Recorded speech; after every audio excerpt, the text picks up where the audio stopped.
قرآن حکیم کی سخت ترین آیات میں سے یہ ایک آیت ہے۔ اعوذ باللہ من الشیطان الرجیم، بسم اللہ الرحمن الرحیم۔ وَلَقَدْ ذَرَأْنَا لِجَهَنَّمَ كَثِيرًا مِنَ الْجِنِّ وَالْإِنسِ، اور بے شک ہم نے جہنم کے لیے ہی پیدا کیے ہیں اکثر جن اور انسان۔ اللہم لا تجعلنا منہم، اللہم اجرنا من النار۔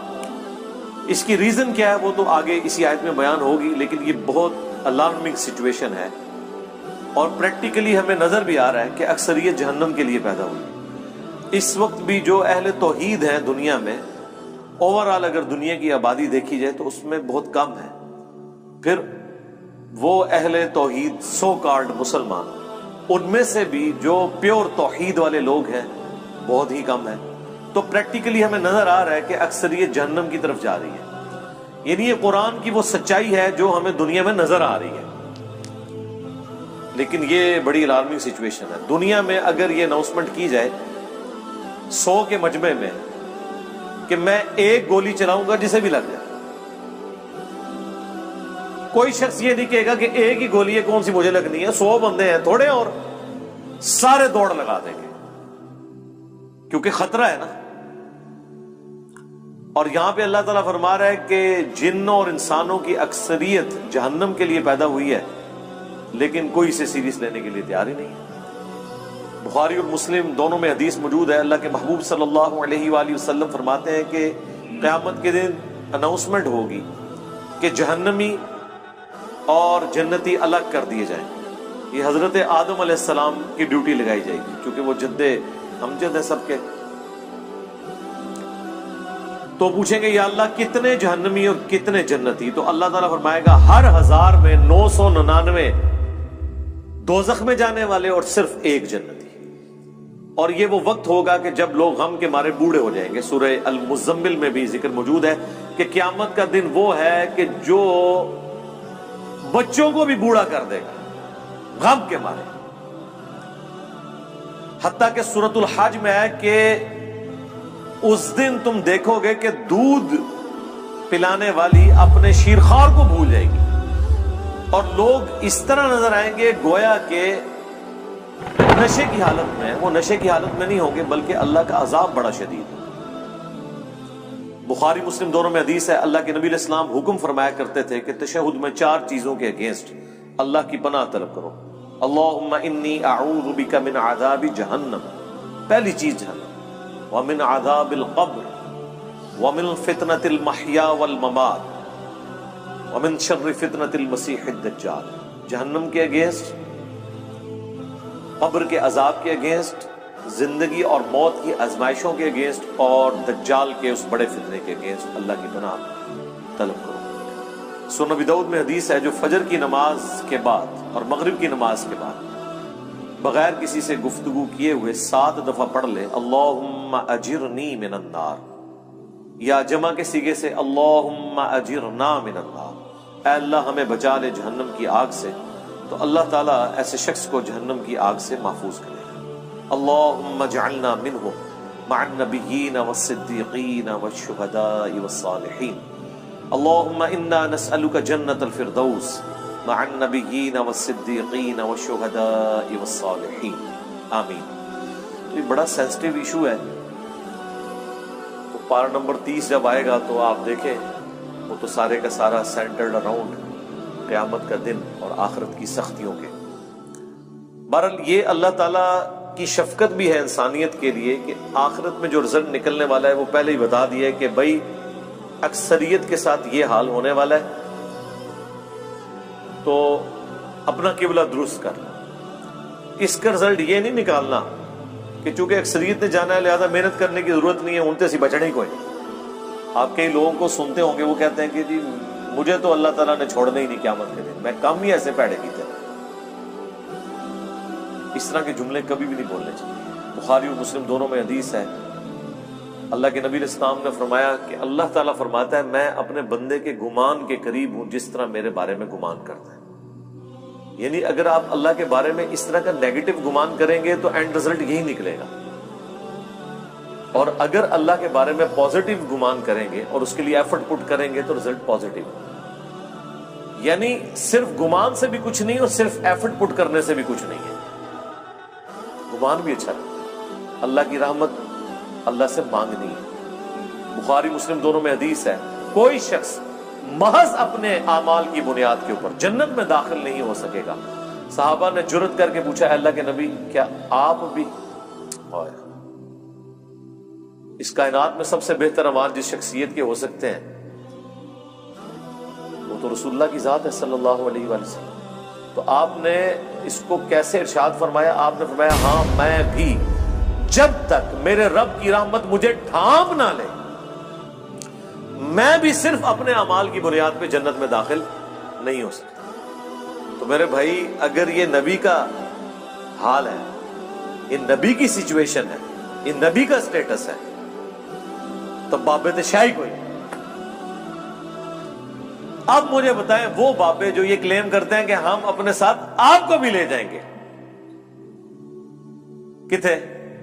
ہاں جتنے آپ جان گے, کوئی کسی کو نہیں لے کے جا سکتا جب تک کہ اس کا اپنا قبلہ درست نہ ہو. ہاں اپنا قبلہ درست تھا, تھوڑی بہت کمزوریاں ہوئیں, کوئی رعایتی نمبر چاہیے, کوئی شفاعت چاہیے, اللہ تعالیٰ ڈیوٹی لگا دے گا. وہ بخاری مسلم میں حدیث ہے کہ انبیاء بھی سفارش کریں گے, فرشتے بھی کریں گے, اللہ کے نیک بندے بھی, اس سے کسی کو انکار نہیں. لیکن یہ نہیں ہو سکتا کہ آپ دیدہ دلیری کی زندگی گزاریں اور پھر شفاعت کے امیدوار ہو جائیں.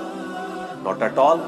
بخاری مسلم دونوں میں حدیث ہے, جب سورہ الشعراء کی یہ آیت نازل ہوئی کہ اے نبی اپنے قریبی رشتہ داروں کو آخرت کا ڈر سنائیں, تو نبی علیہ السلام اپنے رشتہ داروں کے پاس گئے, اپنے چچا کے پاس آئے اور فرمایا اے نبی کے چچا عباس, میرے مال سے جو لینا ہے وہ لے لے, اگر اللہ نے تجھے پکڑ لیا تو میں اللہ کے حضور تیرے کچھ کام نہیں آؤں گا. اے نبی کی پھپھی صفیہ, میرے مال سے جو کچھ لینا ہے وہ لے لے, اگر اللہ نے تجھے قیامت کے دن پکڑ لیا میں تیرے کچھ کام نہیں آؤں گا.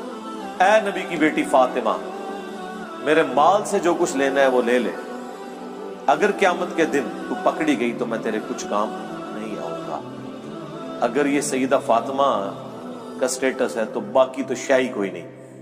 یہ کہنا کہ جی ہمارا مرید کوئی ہو گیا تو ہم جنت میں اس وقت تک نہیں جائیں گے. ہاں اس کے وائس برسا ہو سکتا ہے کہ کوئی شخص یہ کہ میں جہنم میں اس وقت تک نہیں جاؤں گا جب اپنے ساتھ کے کو بھی نہ لے جاؤں. وہ اللہ تعالیٰ یہ خواہش ضرور پوری کرے گا, گروہ در گروہ انہیں جہنم میں ہانکا جائے گا اپنے بزرگوں اور فالورز کے ساتھ. وہ تو ٹھیک ہے, وہ تو سورۃ الاعراف میں ہے کہ جب کبھی کوئی امت جہنم میں داخل کی جائے گی وہ اپنے بزرگوں پہ لعنت بھیجے گی اور کہے گی اے اللہ ہمارے بزرگوں کو دگنا عذاب دے کہ جن کی وجہ سے ہم جہنم میں گئے. تو اللہ تعالیٰ فرمائے گا کہ سب کے لیے دگنا ہے, تم بھی تو اپنے بعد میں آنے والے لوگوں کے لیے پیشوا بنے تھے نا, یہ جو تمہارے اکابرین تھے تم بھی تو آنے والوں کے اکابرین تھے نا. سورۃ الاحزاب میں بھی آیا ہے اللہ ہمارے بزرگوں نے ہمارے بڑوں نے ہمیں گمراہ کر دیا, انہیں دگنا عذاب دے. سورہ حمیمہ سجدہ میں آیا اے اللہ جن اور انسانوں میں سے وہ بزرگ بابے ہمارے حوالے کر جن کے پیچھے لگ کے ہم گمراہ ہوئے, ہم انہیں اپنے پاؤں کے نیچے روندیں گے. آج جس طرح ان کے پاؤں کے تلوے چاٹتے تھے نا دنیا میں, اب ہم انہیں اپنے پاؤں کے نیچے روندیں گے کہ انہوں نے ہماری آخرت برباد کر دی. بڑا سینسٹیو ایشو ہے. جب اتنا خطرناک نہیں بلکہ خطرناک مسئلہ ہو پھر اس کی سینسیویٹی کے پوائنٹ آف ویو سے اسے اتنے شد و مت کے ساتھ بیان کرنا چاہیے. یہ میٹھی میٹھی باتیں کرنے سے آپ کو آخرت کے بارے میں کبھی بھی آئیڈیا نہیں ہوگا کہ انسان کتنے بڑے خطرے سے دو چار ہونے والا ہے. یعنی جب اللہ تعالیٰ فرما رہا ہے کہ اس دن خاوند اپنی بیوی کو, بیوی اپنے خاوند کو, بہن بھائی ایک دوسرے کو, ماں باپ اولاد کو, اولاد ماں باپ کو بھول جائے گی, تو مجھے بتائیں اس صورتحال کے اندر کوئی شخص کسی کی جنت کی گارنٹی کیسے لے سکتا ہے؟ اسے تو اپنی فکر لگی ہوئی ہوگی.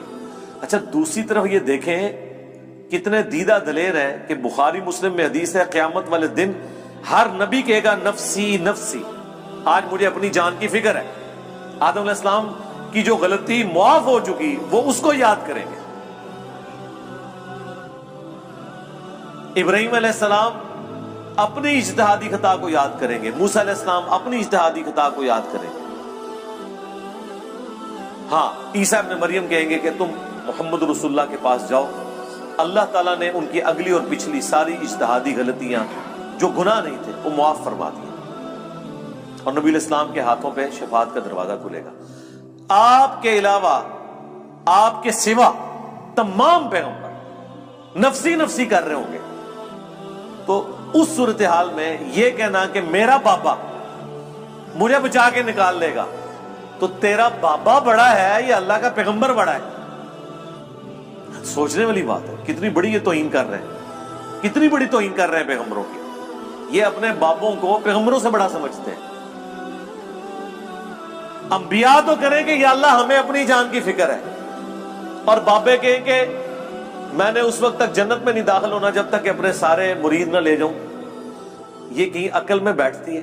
اسی لیے یہ بالکل ٹھیک کہتے ہیں کہ قرآن و حدیث ڈائریکٹ نہیں پڑھنا، گمراہ ہو جاؤ گے، کیونکہ جس سے وہ ہدایت بنائے بیٹھے ہیں وہ تو ہے گمراہی، اور جو اصل ہدایت ہے اس کو وہ گمراہی کہتے ہیں۔ یعنی جب وہ آپ کو کہہ رہے ہیں نا گمراہ ہو جاؤ گے، مطلب آپ ہدایت پہ آ جاؤ گے، کیونکہ گیئر ان کا الٹا لگا ہوا ہے نا۔ سورۃ الاعراف میں آیا کہ جو حق سے اناد کرتے ہیں نا ان کی یہ حالت ہو جاتی ہے کہ جب وہ گمراہی کا راستہ دیکھتے ہیں اسے اڈاپٹ کر لیتے ہیں، اور جب ہدایت کا راستہ دیکھتے ہیں اس سے روگردانی کرتے ہیں، کیونکہ وہ اسے سمجھ رہے ہوتے ہیں کہ یہ گمراہی کا راستہ ہے۔ جو اللہ تعالیٰ فرمایا کہ شیطان نے ان کے برے اعمال ان کی نظروں میں سنوار دی۔ سورۃ الکہف میں آیا نا اینڈ پہ جا کے کہ ان کی ساری ایفرٹ دنیا کے لیے ہے، اور یہ سمجھ رہے ہیں بڑا اچھا کام کر رہے ہیں۔ قیامت کے دن ان کے لیے میزان عمل بھی قائم نہیں کی جائے گی۔ جو بڑے مجرم ہیں نا ان کو تو کہا جائے گا تہاڈا تے حساب کرنے کی بھی ضرورت نہیں، ایڈا کام پایا تسی۔ وہ اللہ تعالیٰ نے فرمایا ان کے لیے میزان عدل بھی قائم نہیں کی جائے گی، سیدھے اسٹریٹ جان کے ٹاپ و ٹاپ۔ اتنا سینسٹیو ایشو ہے۔ تو یہ پوری صورتحال میں اسی لیے آپ دیکھیں قرآن کا جو مرکزی ٹاپک ہے وہ انذار ہے، انذار، ڈر سنانا۔ وَأُوحِيَ إِلَيَّ هَذَا الْقُرْآنُ لِأُنذِرَكُمْ بِهِ وَمَنْ بَلَغَ۔ اے نبی تم فرما دو کہ مجھے قرآن اللہ نے اس لیے وحی کیا کہ تاکہ میں تمہیں ڈر سنا دوں، اور جس تک یہ کتاب پہنچ جائے وہ بھی اس کتاب کے ذریعے ڈر سنائے۔ اور یہاں پہ ہمارے ایک مولانا صاحب کہتے ہیں کہ جی اس طرح کے واعظین جو ہیں وہ انہوں نے لوگوں سے ان کا رب چھین لیا ہے۔ اوے اس طرح کا رب جو انہوں نے بنایا ہے وہ رب ان سے چھینے، انہیں اس رب کا تعارف کروائیں کہ جس رب کا تعارف اس شخصیت نے کروایا جس کی قبر مدینے میں ہے صلی اللہ علیہ وآلہ وسلم۔ امام غزالی نے احیاء العلوم میں مکاشفۃ القلوب کیمیائے سعادت کے اندر یہاں تک لکھا ہے کہ ایسے علماء واجب القتل ہیں جو رحمت کی آیات پڑھ پڑھ کے لوگوں کو اللہ تعالی سے بے خوف کر رہے ہیں۔ کیا وہ ہمیں یہ بتانا چاہتے ہیں کہ قرآن کی دھمکیاں جھوٹ ہے؟ کیا وہ ہمیں یہ بتانا چاہتے ہیں کہ انبیاء جو قبر و آخرت کا ڈر سنا کے گئے، عذابات بتا کے گئے، وہ ہم سے ٹھٹا اور مذاق کرتے رہے ہیں، اور خدا کا تعارف وہ ہے جو یہ ہمیں کروائیں گے؟ او جی کوئی ماں اپنے بچے کو جہنم میں پھینک سکتی ہے تو اللہ کیسے پھینکے گا؟ ہائے ہائے ہائے ہائے۔ God is all living. Christians بھی یہ کہتے ہیں کہ مسلمانوں کا خدا تو بڑا سخت ہے، ہم جس خدا کو مانتے ہیں وہ آل لونگ ہے۔ تو ہم پھر انہیں کہتے ہیں رکو ذرا، صبر کرو، ابھی فیصلہ کر لیتے ہیں۔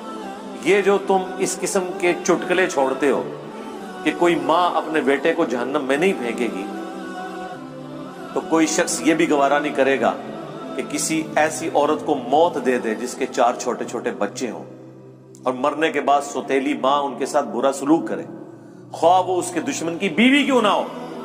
ہاں جی ایسے ہی ہے۔ تو پھر اللہ تعالی روزانہ ایسی ہزاروں ماؤں کو موت کیوں دے دیتا ہے جن کے چھوٹے چھوٹے بچے ہوتے ہیں؟ تم تو کہہ رہے تھے خدا آل لونگ ہے، تو پریکٹیکلی تو ہم دیکھ رہے ہیں کہ کیا مائیں شیرخوار بچوں کو چھوڑ کے مر نہیں جاتی؟ تمہاری ڈاکٹرن میں تو کبھی کسی ایسی عورت کو موت نہیں آنی چاہیے اللہ کی طرف سے، کیوں آتی ہے؟ اس کا جواب ان کے پاس کوئی نہیں سوائے اس کے کہ خدا کی مرضی ہے، اس کے کوئی احساسات نہیں ہے۔ یہ جذبات سے پسیج جانا یہ ہم لوگوں کے ایشوز ہیں، یہ انسانوں کے ساتھ جڑی ہوئی چیزیں. اللہ تو بے نیاز ہے. سعد ابن ابی وقاص جب پرشین امپائر سے فائنل جنگ کے لیے جا رہے تھے قادسیہ کے لیے، تو حضرت عمر نے پیچھے سے ایک خط روانہ کیا تھا. اس میں لکھا تھا سعد تم اللہ کے نبی کے ماموں ہو، لیکن یاد رکھنا اللہ کا کوئی رشتہ دار نہیں ہے. ذرا سی ہینکی پھینکی کی نا تو اللہ نے معاف نہیں کرنا. نبی کے ساتھ تم ماموں کا رشتہ رکھ سکتے ہو. سگے ماموں نہیں تھے، وہ ننیال خاندان سے تھے. اللہ کا کوئی رشتہ دار نہیں. اللہ کا تو رشتہ دار پیغمبر بھی نہیں ہے. وہ تو اپنے پیغمبر کی زبان سے کہلوا رہا ہے ہمیں سمجھانے کے لیے 3 دفعہ. اللہ اکبر. سورۃ الانعام، سورہ یونس، سورہ الزمر. قل انی اخاف ان عصیت ربی عذاب یوم عظیم. اے نبی تم فرما دو کہ بالفرض اگر میں بھی اپنے رب کی نافرمانی کروں تو میں خود اس بات سے ڈرتا ہوں کہ بڑے دن کا عذاب مجھے بھی آ پکڑے گا. میرے بھائی یہ کون بات کر رہا ہے؟ اللہ کے نبی. اور کون کہلوا رہا ہے؟ اللہ. تو جب نبی کے جیسا ہے ہی کوئی نہیں تو تہاڈے بابے تے شے ہی کوئی نہیں جن کے اوپر تم نے اتنا تکیہ کیا ہوا ہے. کیا کبھی آپ نے حضرت ابو بکر، عمر، عثمان و علی سے سنا کہ جو ہمارا مرید ہو جائے ہم اس وقت تک جنت میں نہیں جائیں گے جب تک کہ اسے جنت میں لے نہ جائیں؟ حالانکہ وہ خود کنفرم جنتی تھے، آخری وقت تک ڈرتے رہے. جامعہ ترمذی میں حدیث ہے حضرت عثمان غنی جب بھی قبرستان جاتے تو بہت روتے تھے. لوگوں نے پوچھا کیوں؟ فرمایا اس لیے کہ خود میں اللہ کے نبی سے سن چکا ہوں کہ آخرت کی منزلوں میں سے پہلی منزل قبر ہے. جس کی یہ منزل صحیح نکلی اس کی اگلی آسان ہو جائے گی، اور جو ادھر پھنس گیا اس کی اگلی منازل مشکل در مشکل ہو جائے گی. اسی کو پنجابی میں ہم کہتے ہیں نا کہ عقل نہ ہوئے تے موجیں ہی موجاں، عقل ہوئے تے سوچیں ہی سوچاں. یعنی جو عقل نہ رکھے، سوچے نہ، اپنے دماغ کو استعمال نہ کرے تو موج مارے. اسے کیا پتا اس کے ساتھ کیا ہونے والا ہے. لیکن جسے عقل ہوگی وہ ہر وقت سوچے گا کہ یار میرے ساتھ بننا کیا ہے. یہ وہ چیز تھی جو صحابہ کو، اہل بیت کو، صحیح العقیدہ، تابعین، تبع تابعین کو ہمیشہ گاڈ اورینٹڈ رکھتی تھی. وہ کبھی بھی آخرت کے عذاب سے بے فکر نہیں ہوتے تھے. آپ قرآن دیکھ لیں. اچھا عام بندے سے پوچھیں نا قرآن، وہ جی قرآن تے رحمت ہی رحمت ہے جی اللہ دی، پڑھا ہے ہی کدے؟ کوئی بتائے. پڑھا ہوتا تو تجھے پتا ہوتا کہ رحمت کس کے لیے ہے. اللہ تعالیٰ نے کبھی بھی توبہ اور رحمت کا ایبسولوٹ وعدہ کسی کے ساتھ نہیں کیا سوائے اس کے کہ جو اپنی اصلاح کر کے درست روش اختیار کر لے. دیکھیں نا سورہ النحل کے اینڈ پہ جا کے کتنی سخت آیات ہیں. اس کے بعد بھی اگر کسی کو نہیں سمجھ آتی تو ٹھیک ہے، اس کی بدقسمتی ہے. ہم تو قرآن سے، احادیث سے حوالے دے کے سمجھا ہی سکتے ہیں نا جی، زبردستی تو نہیں کر سکتے. اللہ تعالیٰ فرماتا ہے ثم ان ربک للذین عملوا السوء بجہالہ، سورہ النحل آیت نمبر 119. اس کے بعد تیرا رب ایسے لوگوں کے حق میں جو برے اعمال کر لیں جہالت کی بنا پر، ثم تابوا، پھر توبہ کر لیں، یعنی اللہ کی طرف پلٹ آئیں، من بعد ذالک، اس گناہ کے کرنے کے بعد، وَأَصْلَحُوا، اور اپنی اصلاح بھی کر لیں. إِنَّ رَبَّكَ مِن بَعْدِهَا، تو بے شک تیرا رب یہ کچھ کرنے کے بعد لغفور رحیم، ضرور بخشنے والا مہربان ہے. یعنی بخشنے والا مہربان کس صورت میں ہے؟ جب کوئی شخص توبہ کرے، توبہ کرنے کے بعد اپنی اصلاح کر لے تو اللہ تعالیٰ معاف کرے گا. لیکن آپ کو ہمیشہ آدھی پکچر بتائی جاتی ہے. اسی طریقے سے سورۃ الحجر میں ایک بڑی ڈسائسو آیت ہے. دیکھیں جی قرآن، پھر ہم اسی لیے تو کہتے ہیں نا کہ پھر قرآن کا خدا جو ہے پھر کوئی اور ہے، نعوذ باللہ من ذالک. یعنی ان لوگوں نے جو اللہ تعالیٰ کا ایک تعارف کروایا نا ایک بوڑھی نانی اماں کا، اور جی 70 ماؤں سے زیادہ. ہاں جی ابو جہل نال بھی، ہاں جس نے سیدنا یاسر اور سمیہ کو ظالمانہ طور پہ قتل کر دیا، اس سے بھی 70 ماؤں سے زیادہ. کن کہانیوں میں پھر رہے ہیں؟ اللہ تعالیٰ اپنے جذبات سے نہیں پسیجتا، نہ اس کے ہماری طرح کے جذبات یا احساسات ہیں. اللہ تعالیٰ اپنے نیک بندوں کے حق میں محبت فرمانے والا ہے. باغیوں کے لیے صرف اس کی رحمت اتنی ہے کہ وہ ڈھیل دے دیتا ہے کہ میری طرف پلٹ آؤ, لیکن جب وہ پکڑ لے گا نا پھر زمین و آسمان کی ساری مخلوقات مل کے چھڑا نہیں سکتی کسی کو. یہ بالکل بات واضح ہے. تو یہ سورۃ الحجر کی آیت نمبر ہے 50. نبئ عبادی انی انا الغفور الرحیم, اے میرے نبی خبر دے دو میرے بندوں کو کہ بے شک میں ضرور بخشنے والا مہربان ہوں. وَأَنَّ عَذَابِي, اور یہ بھی خبر ساتھ سنا دو کہ میرا جو عذاب ہے هُوَ الْعَذَابُ الْعَلِيمُ, وہ بہت ہی دردناک ہے. آدھی پکچر نہیں پیش کرنی پوری, اور وہ جو پوری پکچر ہے نا وہ بھی بیلنس نہیں اسے کر رہی, وہ اس کے حق میں ہے جو اللہ کی طرف رجوع لاتا ہے. باغیوں کے لیے کچھ نہیں ہے میرے بھائی. اور جی بخاری مسلم میں حدیث ہے, اللہ تعالیٰ نے مخلوقات کی پیدائش سے پہلے عرش پہ اپنے پاس ایک عبارت لکھ لی تھی کہ میری رحمت میرے غضب پر بھاری ہوگی. جی بالکل لکھی ہوئی ہے. اس کا یہ مطلب ہے کہ کام چوک کے رکھو تو رحمت اپنا کام کر لے گی. اس کا مطلب یہ ہے کہ انسان اپنی کمزوریوں کی وجہ سے کسی خاص حد تک کی معاملات کو سدھار سکتا ہے, باقی چیزوں کی کمپنسیشن رحمت سے ہوگی. جس طرح بخاری مسلم میں ایک حدیث ہے جسے لوگ مس کوٹ بھی کرتے ہیں کہ اگر تم گناہ کرنا چھوڑ دو گے تو اللہ تعالیٰ ایسی مخلوقات کو پیدا کرے گا تمہیں ختم کر کے جو گناہ کریں گے اور اللہ سے معافی مانگیں گے, اور اللہ تعالیٰ انہیں معاف کر کے خوشی محسوس کرے گا. لیکن معافی جو ہے وہ پاکستان والی معافی نہیں ہے. وہ معافی آپ سن چکے ہیں کہ معافی مانگے اپنی اصلاح کر لیں, پھر کہیں وضو ٹوٹ گیا خیر ہے. باغی نہ ہو. بغاوت اور چیز ہے. بغاوت یہ ہے کہ بالکل کوئی پرواہ نہیں ہے, اور معافی اس کے لیے. اچھا یہ جو جتنی معافی کی رحمت کی آیات ہے نا, یہ ان مجرمین کے لیے نہیں ہے جو بغاوت پہ اترے ہوئے, یہ ان کے لیے ہیں جو اللہ کے راستے پہ چل رہے ہیں کہ وہ کہیں پر مایوس نہ ہو جائیں. جسے سورہ الزمر میں ہے نا, لا تقنطوا من رحمت اللہ. اے نبی میرے بندوں کو خبر کر دو اس حوالے سے کہ وہ اللہ کی رحمت سے مایوس نہ ہو. جنہوں نے اپنی جانوں کے اوپر ظلم کیا ہے اللہ کی رحمت سے مایوس نہ ہو, اللہ تعالیٰ سارے گناہوں کو معاف کر دے گا. یہ وہ بندے ہیں جو واقعی یہ کیئر کرتے ہیں یار ساڈا کے بڑھنا ہے, ان کے لیے ساری تسلی ہے. باغیوں کے لیے کچھ بھی نہیں ہے. جس کو کبھی اللہ کا خیال ہی نہیں آیا, جس نے اللہ کو سیریس نہیں لیا, اس کے لیے کوئی رحمت کی آیات نہیں ہے. وہ آیت یہ ہے پھر اس کے لیے وَلَقَدْ ذَرَأْنَا لِجَهَنَّمَ كَثِيرًا مِنَ الْجِنِّ وَالْإِنسِ, وہ جہنم کے لیے پیدا ہوئے اکثریت. اچھا میرے بھائی جب اکثریت جہنم کے لیے پیدا ہوئی ہے تو پھر جنت میں جانے کا سرٹیفکیٹ دنیا کی سب سے مشکل ترین ڈگری ہونی چاہیے. یہ ہے کہ نہیں؟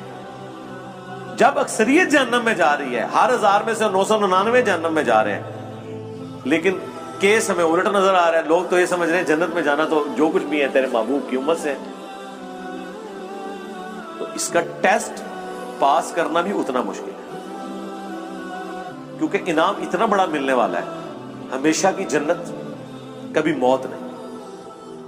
اور سب سے ادنا جو جنتی ہے نا, جو سب سے آخر میں جنت میں جائے گا جہنم سے نکال کے, یعنی جو اپنے گناہوں کا عذاب لاکھوں سال بھگت کے صفائی کروانے کے بعد, اپنی سارے گناہ معاف کروانے کے بعد آخری بندہ جہنم سے نکالا جائے گا, اسے بھی اس پلانٹ ارتھ سے 10 گنا بڑی جنت ملے گی. 10 زمینیں 40,000 کلومیٹر کے سرکمفرنس کی. آپ پوچھ رہے ہوتے ہیں اتنے سیارے کیوں نے, 8.5 انشاءاللہ. ٹھیک ہے, جو آخر میں جائے گا اس کا یہ حال ہے. اور جو بغیر حساب و کتاب کے جائے گا, یا جو نیکیاں بھاری ہونے کی وجہ سے حساب و کتاب سرسری حساب کے بعد چلا جائے گا, اس کے جنت کا کوئی امیجن کر سکتا ہے کس بڑے لیول کی. پھر اس سے بڑی بات یہ ہے کہ موت نہیں آنی, بڑھاپا نہیں آنا, پریشانی نہیں آنی, اور جو چاہیں گے وہ ملے گا. تو مجھے بتائیں, جب یہ تو آپ سمجھ لیں آلموسٹ اللہ تعالیٰ نے خالق اور مخلوق کا ہی فرق رکھا ہوا ہے, ذاتی عطائی کا فرق رکھا ہوا ہے. باقی اللہ تعالیٰ نے آپ کو شیئر کر دی ہے وہ چیز جو آپ کے اندر چھپی ہوئی خواہش ہے, جس کی وجہ سے انسان دعوی خدائی کرتا ہے. ہر بندے کے اندر ایک خدا ہے چھپا ہوا, تبھی تو فرعون نے خدائی کا دعویٰ کیا حکمران اپنے آپ کو خدا کہتے نہیں، لیکن وہ اپنے آپ کو الٹیمیٹ سمجھتے ہیں دنیا میں. یہ خواہش جنت میں پوری کر دے گا اللہ تعالیٰ، لیکن پہلے جو ہے نا وہ پدی نکلوائے گا دنیا میں، اس کے بعد آپ کو اہل کرے گا. جب جنت میں جانے والے 0.00001% ہیں، شاید آپ زیرو بھی اس کے انفینٹی لگاتے رہیں اتنی بڑی آبادی کے اندر، تو پھر اس کا ٹیسٹ بھی اتنا ہی مشکل ہے. اس کو آپ ذرا تھوڑا الٹ کر کے دیکھ لیں کہ اگر اللہ تعالیٰ کے لیے یہ ایشو اتنا سینسٹیو ہے تو پھر یہ یاد رکھیں سزا پھر یہی ہوگی کہ اگر کسی نے 50-60 سال کا شرک کیا تو جہنم میں بھی پھر ہمیشہ کے لیے جائے گا، کیونکہ شرک اتنا بڑا گناہ ہے کہ اگر شرک نہیں کیا اور اوبیڈینٹ ہے تو ہمیشہ کی جنت مل رہی ہے. تو اس کا وائس ورثہ یہ ہے کہ اللہ کے نزدیک شرک اتنا بڑا جرم ہے کہ پھر 60 سال کی عیاشی کے عوض جہنم بھی پھر ہمیشہ کیا اس کے لیے. بولے اعوذ باللہ تعالیٰ. یہ اکثر لوگ پوچھ رہے ہوتے ہیں نا یہ کون سا انصاف ہے. کبھی کسی نے یہ نہیں پوچھا کہ یہ کون سا انصاف ہے کہ 50-60 سال کی زندگی دے کے آخرت کی ہمیشہ کی زندگی مل رہی ہے. یہ بے انصافی نہیں آپ کو نظر آ رہی؟ نہیں، وہ تو آپ پریویلیج لے رہے ہیں نا. پریویلیجز جب بندہ لے رہا ہوتا ہے وہ کہتا ہے میرا حق ہے، ٹھیک ہے، لیکن جب سزا کی باری آتی ہے نا تو سر یہ بہت بڑا جوا ہے. جوا ہے ہی یہی ہے، 0-1 ادھر یا ادھر. اس کے لیے ایفرٹ پھر اس طرح کی پٹ کرنی چاہیے کہ انسان تن من دھن لگا دے اس کے لیے، اور وہی اس چیز کی متقاضی ہے. اللہم اجرنا من النار وَلَقَدْ ذَرَأْنَا لِجَهَنَّمَ كَثِيرًا مِّنَ الْجِنِّ وَالْإِنسِ، اور بے شک ہم نے جہنم کے لیے ہی پیدا کیے ہیں اکثر جن اور انسان. لیکن وجہ کیا ہے؟ لَهُمْ قُلُوبٌ لَا يَفْقَهُونَ بِهَا، ان کو ہم نے دل دیے تھے، عقل دی تھی، لیکن انہوں نے کبھی وہ عقل استعمال ہی نہیں کی. یعنی یہ جو میں ابھی آپ کو آدھے گھنٹے سے ابھار رہا ہوں، وہ عقل جو دی ہوئی ہے نا اللہ نے، اس کے ذریعے میں نے آپ کو ٹریگر کروایا ہے. بس میں نے اپنا کام کر دیا، آپ کا بھی کام ہو گیا. اب آپ نے خود ہی جہنم کمانی ہے تو کمانی ہے. پتہ چل گیا کہ معاملہ بڑا ڈٹ ہے، بڑا خطرناک ہے، بلکہ خطرناک ہے. وَلَهُمْ أَعْيُنٌ لَا يُبْصِرُونَ بِهَا، اور ہم نے ان کو آنکھیں دی تھی لیکن وہ آنکھوں سے دیکھنے کا سا دیکھنا نہیں دیکھتے. یعنی کہتے ہیں عقل مند وہ ہے جو دوسرے کی غلطیوں سے سبق سیکھ لے. اپنی غلطی سے تو سبق سیکھنا عقل مندی ہے، لیکن چھوٹی. بڑی عقل مندی ہے کہ آپ وہ کام کریں ہی نہ جس کا اینڈ رزلٹ آپ اپنے سامنے دیکھ چکے ہیں کہ لوگوں کے ساتھ یہ ہوا. وہ آنکھ عبرت والی. وَلَهُمْ آذَانٌ لَا يَسْمَعُونَ بِهَا، اور ان کے کان تو تھے لیکن وہ سننے کا سا سننا نہیں سنتے. یعنی انہوں نے اپنی عقل کو، اپنی آنکھوں کو، اپنی بصارت کو، اپنی جو ہے وہ سوچنے سمجھنے کی صلاحیتوں کو اس کے لیے پٹ نہیں کیا. وہی جو سورہ بنی اسرائیل میں ہے وَلَا تَقْفُ مَا لَيْسَ لَكَ بِهِ عِلْمٌ إِنَّ السَّمْعَ وَالْبَصَرَ وَالْفُؤَادَ كُلُّ أُولَئِكَ كَانَ عَنْهُ مَسْئُولًا. وہاں پہ بھی انہیں تینوں انسٹرومنٹس کا ذکر ہوا ہے کہ بے شک کان، آنکھ اور عقل، دل یا دماغ، کوئی بھی چیز، یہ دونوں انسٹرومنٹس ہیں اللہ کی طرف سے. اس پہ الگ سے میری ویڈیو ریکارڈ ہے. ان کو استعمال کر کے انسٹرومنٹس کو ڈیفینیٹ علم تک پہنچ کے حق بات کو تلاش کرنے کی کوشش کیوں نہیں کی. تو اللہ تعالیٰ فرما رہا ہے یہاں پہ بھی یہ جہنم میں جانے والے وہ لوگ ہیں جنہوں نے اپنی عقل استعمال نہیں کی، اپنی آنکھوں کو پازیٹیو یوز نہیں کیا، اپنے کانوں کو پازیٹیو یوز نہیں کیا. یعنی اگر کسی کی آنکھیں نہیں تھی تو چلو یار کان سے تو حق بات سن رہا تھا نا،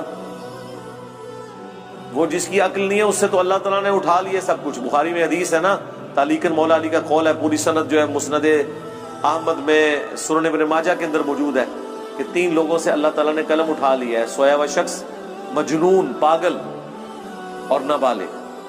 تو جس کی عقل نہیں ہے اس سے تو اٹھا ہوا ہے ٹیسٹ. تو اللہ تعالیٰ ہمارا ہے کہ جہنم میں وہ لوگ چلے گئے جنہوں نے اپنی عقل، آنکھیں اور کان استعمال نہیں کیے پازیٹیولی کہ اس سے ہدایت حاصل کرتے. اولئک کالانعام، یہ تو چوپایوں کی مانند ہے. بل ہم اضل، بلکہ چوپایوں سے، جانوروں سے بھی گئے گزرے وہ لوگ ہیں جو اپنی عقل کو استعمال نہیں کرتے. اور یہاں کیا کہتے ہیں جی؟ عشق دے چلے نمبر لے گئے، عقل والے ہیں انجے ہی عمرہ گالیاں، عقل والے جو ہیں وہ ناکام ہو گئے، عشق والے نمبر لے گئے۔ یہ عشق اور عقل کا مقابلہ آپ کیوں کرواتے ہیں؟ وہ عشق نہیں ہوتا، وہ جذباتیت ہوتی ہے۔ محبت تو ہوتی ہی عقل کی بنیاد کے اوپر ہے۔ جذبات کی بنیاد پہ جو محبت آپ کلیم کرتے ہیں وہ دیر پا نہیں ہوتی ہے، فوراً ختم ہو جاتی ہے، وہ کنوکشن والی نہیں ہوتی۔ لیکن جو عقل کی بنیاد پہ کسی سے آپ محبت کرتے ہیں وہ کنوکشن والی ہوتی ہے، سٹیبل ہوتی ہے۔ عقل ایک ایسی چیز ہے جس کے ذریعے آپ اس محبت کو ارن کر سکتے ہیں۔ نبی صلی اللہ علیہ وآلہ وسلم کی، صحابہ اور اہل بیت کی محبت ہمارے ایمان کا حصہ ہے، لیکن یہ ہمارے خون میں شامل نہیں ہے۔ خون میں تو ہماری محبت ان رشتوں کے ساتھ ہے جو ہمارے ساتھ اٹیچڈ ہے، لیکن ان ہستیوں کے ساتھ ہماری محبت ہمیں ارن کرنی پڑتی۔ جب ہم ان کے بارے میں پڑھتے ہیں، ان کی اللہ کے لیے کمٹمنٹ پڑھتے ہیں، اللہ کا تعارف ہمیں ان لوگوں کی وجہ سے ہوا تو ہمارے دل کے اندر ان کے لیے جذبات پیدا ہوتے ہیں۔ ہم نے حضرت ابوبکر کو نہیں دیکھا، حضرت عمر کو، عثمان کو، علی کو، لیکن جب ہم ان کے واقعات پڑھتے ہیں کہ انہوں نے کس طرح پیشن سے نبی علیہ السلام کے لیے تن من دھن لگایا، تو ہمارے دل میں ان کے لیے محبت ہے۔ کیا وہ محبت اس وجہ سے ہے کہ وہ بڑے خوبصورت ہوں گے؟ ہو سکتا ہے آپ کو مایوسی ہو، آپ نے جو محبت کا اور خوبصورتی کا کرائٹیریا بنایا تھا اس میں وہ پورے نہ اترے۔ ہم بغیر دیکھے ان سے محبت کرتے ہیں ان کے اعمال کی وجہ سے۔ تو سرکار اللہ کا بھی یہی کرائٹیریا ہے۔ صحیح مسلم کی حدیث ہے، اللہ تمہاری شکلوں اور مال کو نہیں دیکھتا، دلوں اور اعمال کو دیکھتا۔ شکل کو کیوں دیکھے گا؟ شکل تو ہم نے خود بنائی نہیں اپنی، تو اللہ کسی کی شکل پہ کیسے فیصلہ کرے گا؟ جو بنائی اس نے خود ہوئی ہے۔ تو اگر کسی کی شکل خوبصورت نہیں ہے تو اللہ نے اسے دی ہے نا، تو اللہ اس کی شکل کے اوپر کیسے فیصلہ کر سکتا ہے؟ شکل آپ اپنی خوبصورت نہیں کر سکتے، لیکن اپنے اعمال خوبصورت کر سکتے ہیں۔ دنیا انسان اپنی نہیں بنا سکتا، کوشش کرے بن بھی جائے گی، عین ممکن ہے ناکام بھی ہو جائے، لیکن آخرت کبھی ناکامی نہیں ہوگی اگر دنیا میں آپ نے ایفرٹ پٹ کر لیا۔ اسی لیے اللہ قرآن میں بار بار کہتا ہے کہ ہم آخرت کی نعمتیں دیں گے، اللہ تعالیٰ وعدہ خلافی نہیں کرتا، اللہ نے جو وعدے کیے اپنے پیغمبروں کے تھرو اللہ اس کی خلاف ورزی نہیں کرے گا۔ یہ بات اللہ کو بار بار کیوں قرآن میں کہنی پڑتی ہے؟ اس لیے کہ انسان کو بعض اوقات یہ خیال آتا ہے کہ دنیا میں بڑی محنت کی تھی، اینڈ رزلٹ یہ نکلا کہ سارے کاروبار فلاپ ہو گیا، اتنی محنت سے ڈگری حاصل کی تھی، نوکری نہیں ملی، تو کہ یہ نہ ہو کہ دنیا میں بھی نمازیں پڑھتے رہے اینڈ پہ ادھر کی شاشی تو ختم کی، آگے بھی نہ جانتی رہے۔ لیکن ایسا نہیں، آخرت کا رزلٹ ہمیشہ پازیٹیو ہی نکلنا ہے۔ آخرت میں آپ پہ تقدیر کبھی غالب نہیں آنی۔ وہ دنیا میں تقدیر کس لیے غالب آتی ہے کہ اللہ نے کسی کو دے کے آزمانا ہے، کسی سے لے کے آزمانا ہے۔ وہ اللہ کی طرف سے ہوتا ہے، جو مولا علی کا قول ہے کہ میں نے اپنے ارادوں کے ٹوٹنے سے اللہ کو پہچانا ہے۔ وہ قرآن میں حکم ہے اللہ تعالیٰ کی طرف سے، وَلَنَبْلُوَنَّكُمْ بِشَيْءٍ مِّنَ الْخَوْفِ وَالْجُوعِ وَنَقْصٍ مِّنَ الْأَمْوَالِ وَالْأَنفُسِ وَالثَّمَرَاتِ، ضرور آزمائیں گے بھوک سے، خوف سے، جان اور مال میں نقص کے ذریعے۔ تو دنیا میں ایسا کرنا یہ اللہ کے پلان کا حصہ ہے کہ محنت کرو گے، اینڈ پہ جا کے زیرو ہو جاؤ گے، 99 پہ سانپ کاٹ جائے گا، لیکن پھر دوبارہ اٹھو گے، نہ بھی اٹھے اس کے پہلے آخرت کی تیاری کرتے رہے، وہاں 99 پہ سانپ نہیں کاٹے گا، ناٹ ایٹ آل۔ وہ اللہ تعالیٰ نے کہا آخرت میں یہ نہیں ہوگا کہ دنیا میں کسی نے محنت کی اور رزلٹ اپوزٹ نکلا ہے، ایسا نہیں ہوگا۔ ہاں یہ کہ غلط ڈائریکشن میں اگر کی، عاملۃ ناصبہ، عمل کر کر کے تھک جانے والے، عقیدے میں شرک ہے، پیغمبروں کی جو ڈیمانڈ ہے اپنے امتیوں سے کہ اللہ تعالیٰ تمہیں اس طرح کا انسان دیکھنا چاہتا ہے، وہ آپ پوری نہ کریں، اور آپ اپنے من کے پھیرتے رہیں، لمبے بال رکھ کے، پگڑیاں باندھ کے آپ یہ سمجھ رہے ہیں کہ بس ہم جنتی ہو گئے ہیں، تو اس کے ذریعے تو میرے بھائی جنت نہیں ملنے والی۔ یہاں تو گیٹ اپ کے فتنے کے اوپر ہی سارے کا سارا معاملہ چل رہا ہوتا ہے۔ آپ، میں کہتا ہوں کسی سکھ کو بھی وہی گیٹ اپ پہنا دینا جو ایک مسلمانوں کے علماء کا ہے، لوگ ہاتھ چومنا شروع کر دیں گے، بتائیں نا ان کو، تو آپ دیکھیں وہی کچھ ہوگا۔ یہاں تو یہ سب کچھ چل رہا ہے۔ تو اللہ تعالیٰ ہمارا کہ ایسے لوگ جانوروں سے بھی بدتر ہیں، جو اپنے انسٹرومنٹس جو ہم نے ان کو دیے تھے انہیں یوز کر کے حق بات تک نہیں پہنچتے۔ یہ وجہ تھی ان کی جہنم میں جانے کی۔ اولئک ھم الغافلون، یہی وہ لوگ ہیں جو اصل میں غافل ہیں۔ غفلت میں پڑے ہوئے. یعنی لوگ تو کہتے ہیں نا بڑا فلاں دنیا میں ہوشیار ہے. اللہ فرما رہا ہے سب سے بڑا بے وقوف ہی وہ ہے جس کو اپنی آخرت کی فکر نہیں ہے. یہاں پہ جو بندہ بالکل ایماندار ہو سیدھا ہو نا، اس کے ماں باپ کو بچپن سے اس کی فکر لگ جاتی ہے کہ میرا منڈا بالکل سیدھا ہے جی، پتہ نہیں تھا کیا پڑھنا ہے. اور جو 1 نمبر کا 2 نمبری ہو 10 نمبری ہو، چلاک ہوشیار اس طرح کا ہو کہ لوگوں کو دھوکہ دیتا ہو، تو لوگ کہتے ہیں جناب یہ میرا بچہ ہے، ایک کامدہ بچہ نکلا ہے میرا. یہ کرائٹیریا ہے لوگوں کا. تو عقل مند وہ ہے جو آخرت بنا لے، دنیا پہ کمپرومائز کر لے ایک خاص لیول تک. یہ نہیں ہے کہ بھوکے مر جائیں گے آپ، ایسا نہیں.